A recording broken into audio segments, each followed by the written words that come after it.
Hey guys, so I just got done with that interview that I was telling y'all about with I'm trying to remember what it was that I told y'all. I think it was called American Corpse.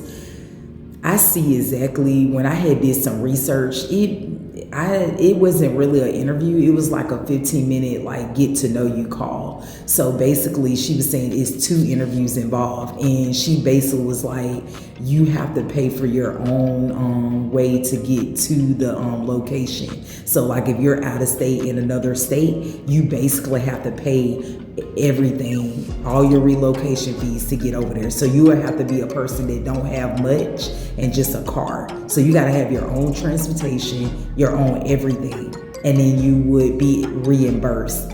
I think she said like 2 weeks or 3 weeks after your start date.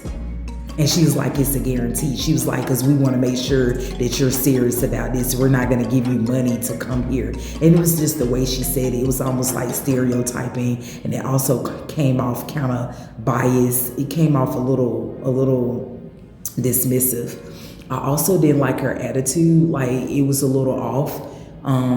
Because she didn't keep her end of the bargain. And she was like, we're on this time. I was like, that's why I sent you proof through the email that it was not at 10 o'clock. It was at 1 p.m. Eastern Standard Time. And you said it out of your own mouth in your own words in the email. And that's why I sent that email back to you to prove that you said 1 p.m. Eastern Standard Time, not on the state time that you're on. And she just kept saying 10, oh yeah, I said 10 a.m., I said 10 a.m. And then finally she caught on to what she said. That's the problem I have with Edomites, the AKA white community. They have a problem with apologizing for anything that they do. And that's the problem I have with that type of culture. Specifically, that's the problem I have with them. And she just basically kept denying that she agreed upon 1 o'clock. Finally, she was like, oh, I said 1 p.m., and that we got it. No, you got the time mixed up. Because I have it in the email with you wrote with your own fingers and typing. You specifically said, hi, Brittany, that's no problem. We can do the call at 1 p.m. Eastern Standard Time, not no 10 a.m. And she just kept repeating that over and over again.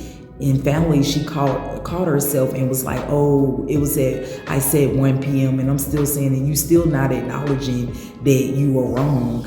And that's why we missed each other's call. So she was like, are you available now? She was just being very sarcastic and dismissive. And then when we got on the phone, we kind of went over it again, and she still was getting it confused. And finally, she, got it correct that she meant to say 1 p.m., but it still wasn't making sense. And so I just left it alone or whatever. And she basically was like, yeah, sorry about that or whatever. I don't even think she basically never apologized. Excuse me. She never apologized. So then we went into like the get to know you, and it just came out very dismissive. And like when I told her I was into Homeland Security, she tried to act like she didn't know what I was talking about. The first time she acted like she knew, and then she started talking to me about the opportunities for Homeland Security.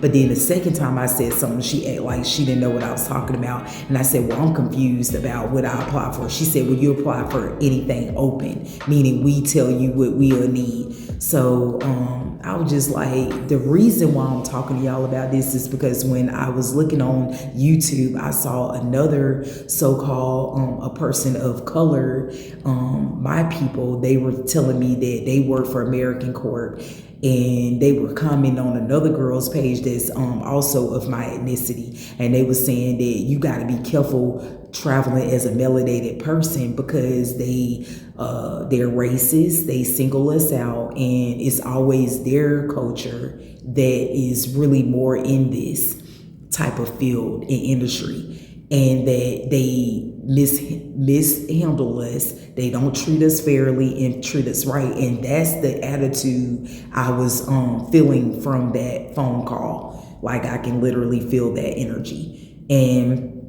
like it was just weird or whatever, because like if you put on the application your ethnicity, so they pretty much know who they're talking to. So yeah, it just came off real dismissive, like, and the call didn't to me didn't go too good. And then she was like, she'll let me know next week, sometime next week, if what positions they need open, and whatever I feel that I'm interested in, I'll reply back with that position. And then they will call me back for an interview. And that's when I meet up with the actual team. And then she's like, it's a second interview even after that. And she said that this position basically wouldn't start until September. So like, it's a good thing I got other things lined up. So yeah, I ain't feeling that Americorps. Depending on if everything goes successfully, and depending on moving forward, what happens after this, that will determine if I'm really interested in moving forward with them. Right now, I'm looking into, that's why it's good to have a plan B and a plan C, everything in the alphabet, like have a plan. Cool Works that I was recently talking to y'all about, I'm gonna look into that more so and see what I want to do with that. But yeah, things ain't really squaring away like I thought.